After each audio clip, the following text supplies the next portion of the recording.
자, 우리가 붙잡을 언약의 말씀의 제목은 문제가 바뀌어 축복으로 라는 제목입니다.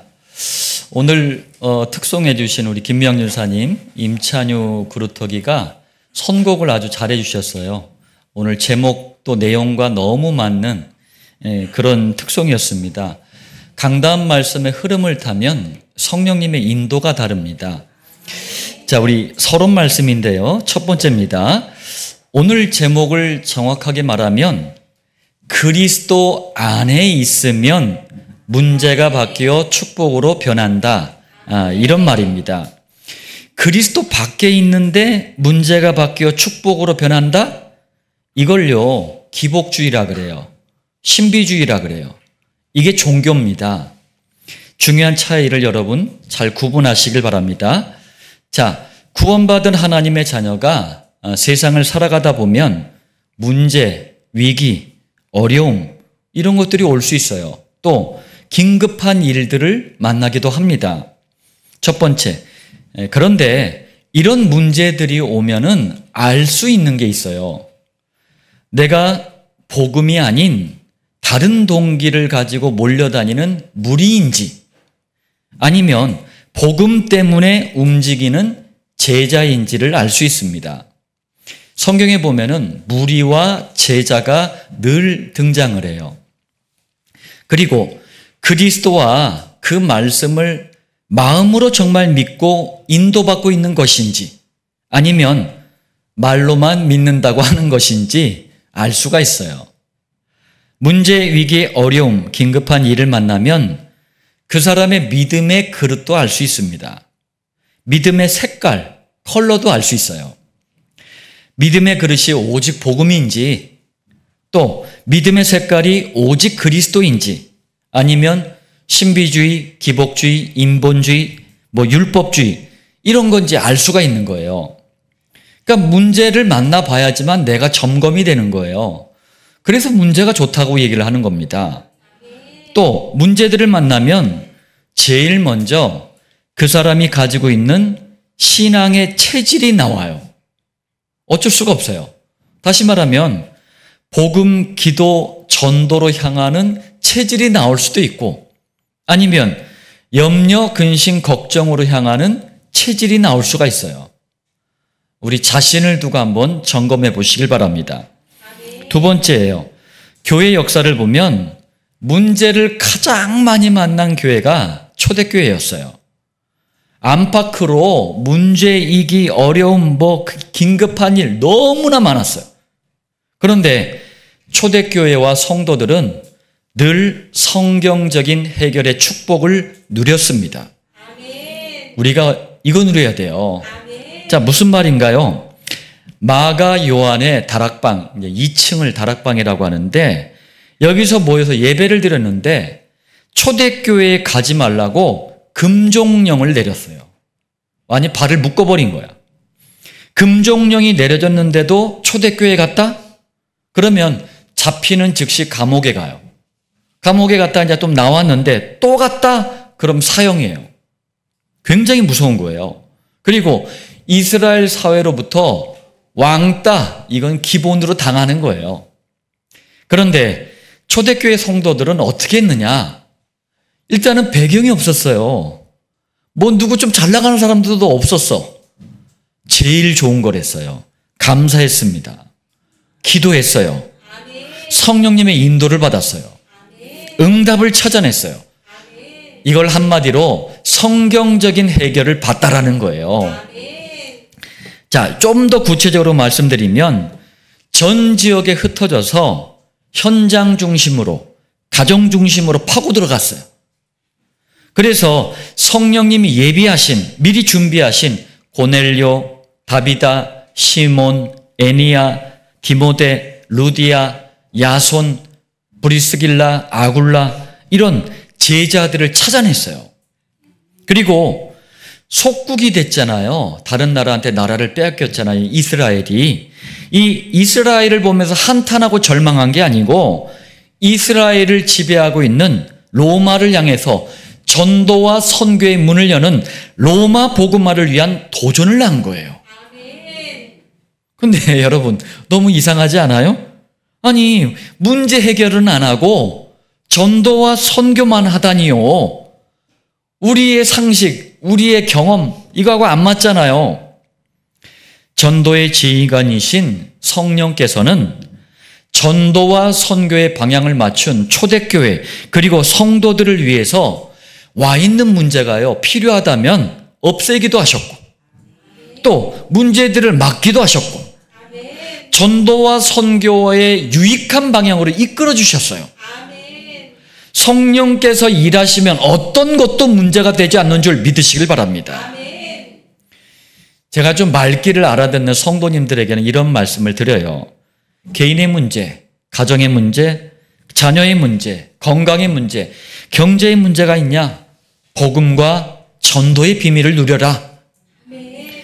이 안에 모든 답이 다 들어있습니다.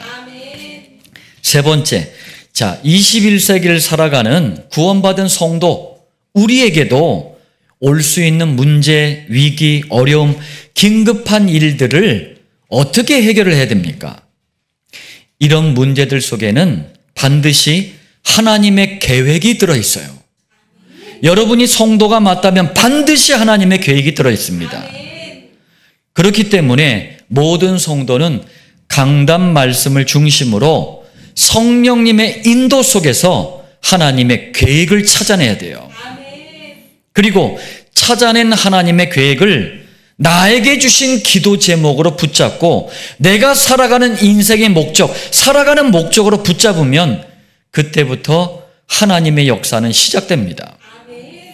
우리 대표기도 하신 장권사님 기도를 뒤에서 들으면서 야, 어쩜 이렇게 오늘 제가 해야 될 메시지를 다 하시는구나. 네. 너무 중요한 서론입니다. 두 번째 서론이에요.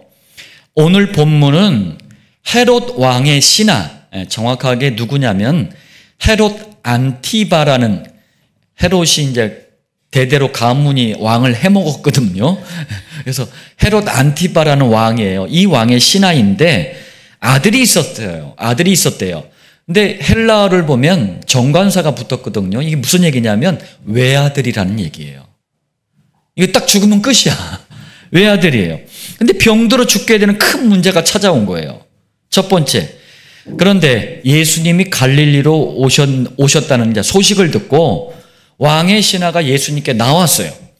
그래서 빨리 내 아들 병을 고쳐주소서 간절하게 이제 부탁을 합니다. 두 번째, 이때 예수님은 야, 꼭 표적과 기사를 봐야 믿느냐 이렇게 말씀하는데 뭔 말인지 잘 못 알아들은 것 같아요. 또 얘기해요. 내 아들이 죽기 전에 어서 오소서. 그러니까 예수님이 요한복음 4장 50절 가라, 네 아들이 살아있다 이렇게 말씀하셔요. 세 번째, 자, 저는 참 놀라웠던 게 예수님의 말씀 한마디에 아들이 나왔잖아요. 기적이잖아요. 그런데 예수님의 말씀을 그대로 믿은 신하의 믿음도 기적이에요. 그리고 아들이 낳자 헤롯 왕의 신하와 그 온 집안이 예수님을 그리스도로 믿게 됩니다. 오늘 본문을 통해 세 가지로 은혜를 나누겠습니다. 자, 본론 첫 번째입니다. 오늘 본문은 구약 성경에 6828번이나 나오는 이름, 곧 여호와께서 직접 사람의 아들로 이 땅에 오셨잖아요. 이 땅에 사람의 아들로 오신 여호와를 누구라고 하죠? 예수님이라고 합니다.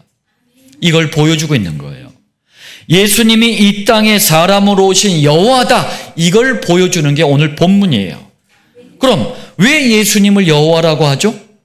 수많은 증거들이 있지만 두 가지 큰 증거만 말씀드릴게요. 첫 번째, 예수님은 구약 성경에 예언된 대로 이 땅에 구원자로 오신 여호와세요.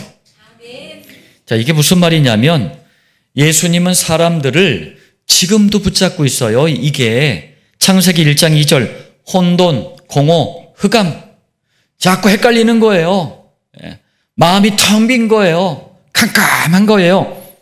여기서 우리를 구원하는 창세기 1장 3절 생명의 빛 영원한 빛 되시는 여호와세요. 또 예수님은 아담 이후로 이 땅에 태어나는 모든 사람들을 붙잡고 있는 게 있어요. 창세기 3장에서 시작된 원죄, 사탄, 지옥, 운명이에요. 여기서 누구도 빠져나올 수 없는데 창세기 3장 15절 여자의 후손으로 오셔서 우리를 구원하시는 구원자 여호와세요. 또 예수님은 인간 구원을 위해서 이미 오시기 700년 전에 이사야서 9장 6절에 이렇게 예언이 되어 있어요. 기묘자라, 원더풀, 모사라, 카운슬러, 전능하신 하나님이라, The Mighty God, 영존하시는 아버지라, The Everlasting Father, 평강의 왕이라, The Prince of Peace 해가지고 700년 전부터 이 여호와가 사람의 아들로 오실 것임을 예언하고 있어요. 예수님 바로 이 말씀의 성취를 위해서 오신 여호와세요. 그래서 구원자로 오신 여호와 곧 예수님을 믿고 영접하면 누구든지 하나님의 자녀가 됩니다. 누구든지 원죄와 모든 죄에서 해방이 됩니다. 누구든지 사단의 세력을 이길 수 있는 권세를 가지게 돼요. 두 번째, 예수님은 생사화복을 주관하시는 뭡니까? 태어나고 죽고 재앙받고 축복도 받고 이런 모든 것, 이 만사 모든 일을 주관하시는 주인이신 여호와세요. 자, 이것도 무슨 말이냐? 예수님은 헤롯 왕 신하의 아들을 한 번도 만나지도 않으셨어요. 그런데 요한복음 4장 50절 가라, 네 아들이 살아있다, 이렇게 말씀하셨어요. 말씀하신 즉시 나왔어요. 만나지도 않으셨다니까요. 요한복음 4장 52절에서 53절 이제 헤롯 왕의 신하가 자기 종들에게 묻는 거예요. 그 낳기 시작한 때를 물은즉 그때 종들이 대답해요. 어제 7시에 열기가 떨어졌나이다. 이제 7시는 한국 시간으로 오후 1시를 얘기하는 거예요. 열기가 떨어졌대요. 그러니까 그의 아버지가 이제 헤롯 왕의 신하가 예수께서 네 아들이 살아있다 말씀하신 그때인 줄 알고 예수님은 이 사건을 통해서 시간과 공간을 초월하는 전능자이신 여호와, 못하실 일이 없다라는 거예요. 또 죽은 자도 살리시는 생명의 구원자이신 여호와, 곧 만사의 주인이심을 보여주고 계신 거예요. 사람이 살고 죽는 것, 복을 받고 저주를 받는 것, 이 모든 것이 여호와 곧 예수님 손에 달려있는 거예요. 저는 지금도 잊을 수 없는 분이 있어요. 소천하신 안금예 집사님이세요. 가정복음화를 위해서 이분이 늘 기도하셨거든요. 근데 이분이 이제 중풍 때문에 말도 못 하셨잖아요. 근데 코로나 때문에 요양원에 들어갈 수도 없었고, 또 코로나 심할 때 그때 이제 소천하셨어요. 그것도 몰랐어요. 이제 연락할 방법이 없잖아요.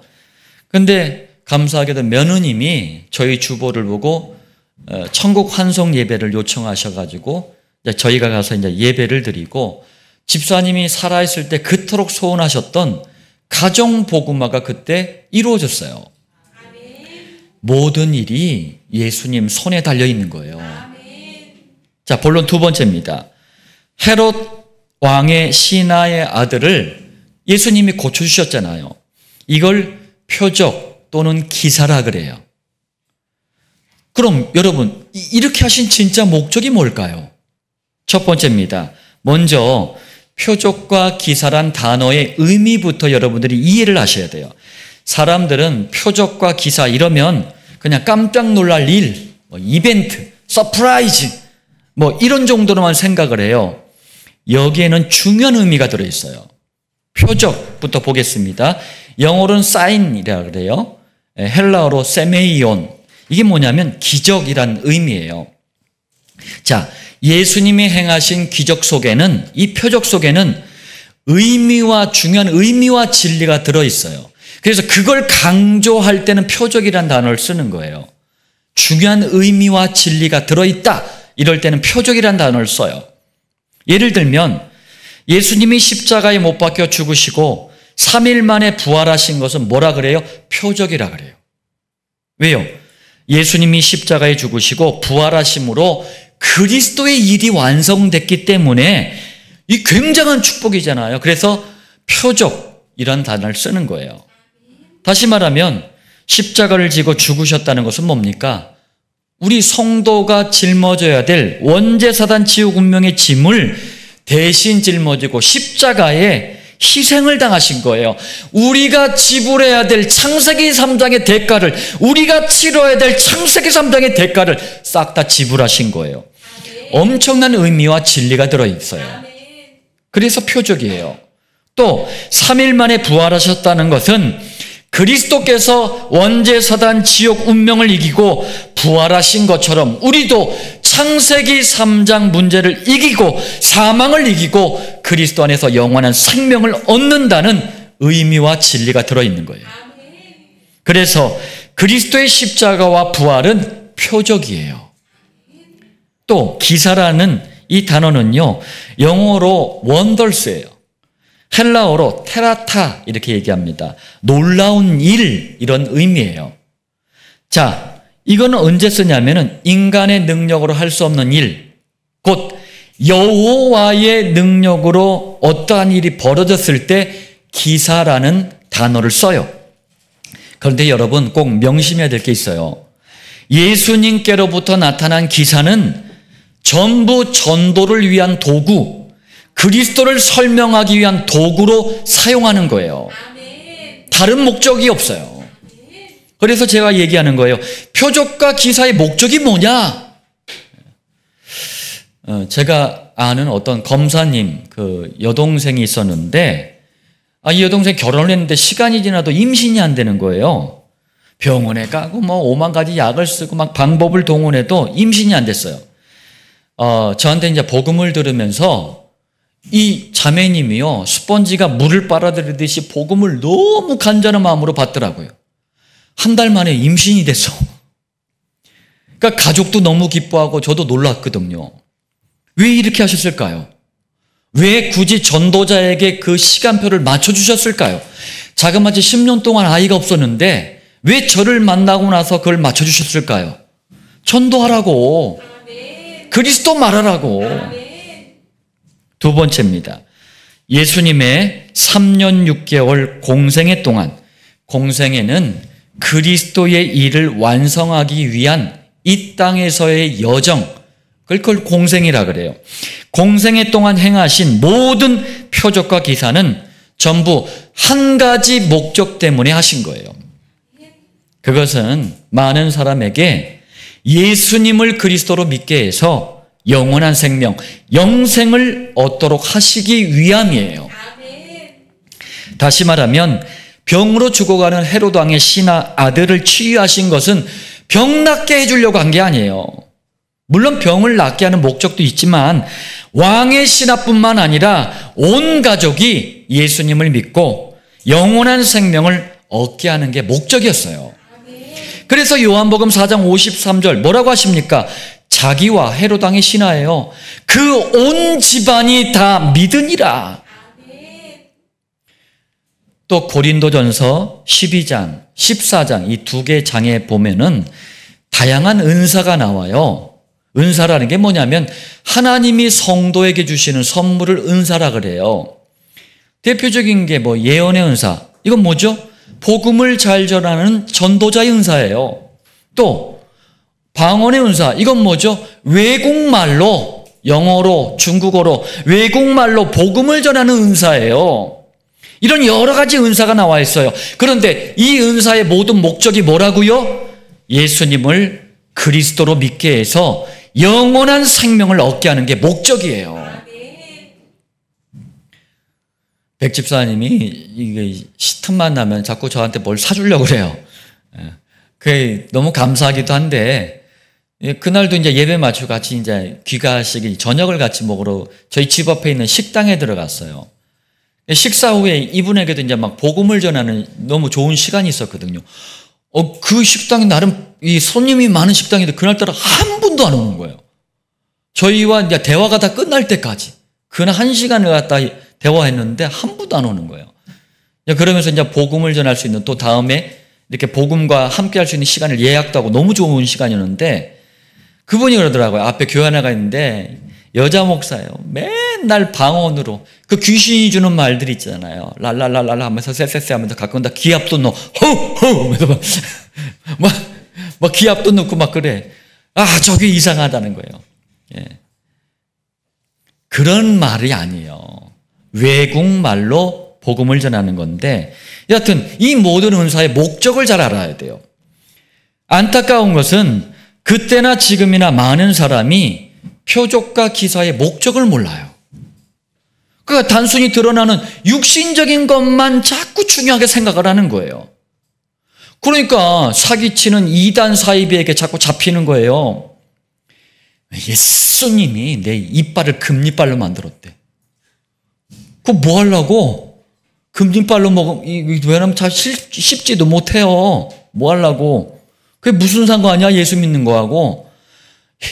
내가 입신을 했대. 힌두교에서 귀신을 체험하는 게 입신이에요. 이런 육신적인 걸 자꾸 쫓아가니까 사단에게 속는 거예요. 그래서 예수님께서도 말씀합니다. 요한복음 4장 48절 너희는 표적과 기사를 보지 못하면 도무지 믿지 아니하리라. 이게 무슨 말씀이에요? 자꾸 눈으로 볼 수 있는 표적과 기사를 보지 않더라도 말씀 중심으로 그리스도를 믿으라는 말씀이에요. 그리스도와 그 말씀을 믿기만 해도 성령님의 역사는 반드시 일어납니다. 요한복음 4장 50절 보세요 한번. 그 사람이 헤롯 왕의 신하예요. 예수께서 하신 말씀을 믿고 가더니 헤롯 왕의 신하는 아들이 낳았다는 걸 모른단 말이에요. 그리스도와 그 말씀만 믿고 가나에서 가버나움으로 가고 있었어요. 그러다가 종들이 와서 아들이 살아있다라고 이제 얘기를 들은 거잖아요. 무슨 말씀이에요? 예수님을 그리스도로 올바르게 믿는 그 시간이 모든 저주와 재앙이 꺾이는 시간이에요. 실패와 고통이 끝나는 시간입니다. 허무와 방황이 끝나는 시간이에요. 정리하면 그리스도를 믿을 때 가장 정상적이고 가장 안전하고 가장 성경적인 거는요, 그리스도와 그 말씀을 따라가는 거예요. 제대로 믿고 따라가면 제가 아까 살짝 간증했지만 그런 일들도 벌어지는 거예요. 기적과 같은 일들도 벌어진다니까요. 그게 목적이 아니란 얘기예요. 이 사람이 복음을 받느냐 못 받느냐 그게 목적이에요. 우리는. 그리고 그리스도에게서 나오지 않는 가짜 표적, 가짜 기사를 따라가면 사단이 파놓은 함정에 빠진다니까요. 성도들에게 그리스도를 믿을 때 나타나는 표적과 기사가 있을 때는 여러분들 감사하고 이 일의 증인이 되세요. 그래서 다른 사람을 살리는 전도의 도구로 사용하길 바랍니다. 희명이가 모교인 광덕고등학교에서 이번 여름방학에 또 서울 강동 지방에 청소년 여름 수련회가 있는데 거기서 이제 특강을 해달라는 요청이 있었어요. 그래서 제가 그래서 증인이 되라. 예, 증인이 되면 돼요. 본론 세 번째입니다. 분명히 문제였는데 그리스도를 만나자 문제가 축복으로 바뀌었어요. 그리스도 안에 있으면, 그리스도 밖에 있으면이 아니에요. 그리스도 안에 있으면 문제가 바뀌어 축복이 됩니다. 무슨 말인지 보겠습니다. 첫 번째, 헤롯 왕 신하의 아들이, 그것도 외아들이 병에 걸려 죽게 됐어요. 여러분, 자식을 둔 아버지로선 참 힘든 일이에요. 좀 심하게 말하면 아버지들은요, 남의 자식 암에 걸린 것보다 내 자식이 감기에 안 낫는 게 더 답답한 게 아버지예요. 그런데 왕의 신하니까 높은 지위를 가지고 있잖아요. 신분, 자리, 계급이 높단 말이에요. 권세도 있어요. 집도 좋아요. 돈도 많이 있는 것이 분명해요. 그런데 왕의 또 여기에다가 또 보태가지고 왕의 신임을 얻는 신하니까 그 시대의 모든 의료진들을 다 동원해가지고 낫게 하려고 애썼을 거 아닙니까? 낫지를 않네. 왕의 신하에게는 정말 심각한 문제인 거예요. 저도 많은 죽음을 제가 제 눈앞에서 봤습니다. 심지어는 어떤 성도님은 제가 손잡고 있는 가운데 소천하셨어요. 사람이 그런데 슬프다 해도요, 제일 슬픈 게 언제냐면 부모보다 자식이 먼저 죽을 때예요. 부모가 죽으면 산의 무덤에 묻어요. 그런데 자식이 죽으면 마음에 묻어요. 너무 힘든 거란 말이에요. 두 번째, 아들이 죽어가는 문제 때문에 헤롯 왕의 신하는 비로소, 이때야 비로소 세상의 모든 게 한계가 있구나, 이걸 비로소 깨닫게 된 거예요. 나는 돈, 권력, 명예, 성공, 내가 가진 이 모든 게 대단한 건 줄 알았는데 가장 중요한 때에는 아무 쓸모가 없구나. 그런데 나는 이것을 위해서 평생을 살았구나. 드디어 인생의 한계를 깨달은 거예요. 인생의 한계를 깨달으면 사람이요, 겸손해져요. 29살 이전에 여러분이 저를 만났다면 그냥 다 반 죽었을 거예요.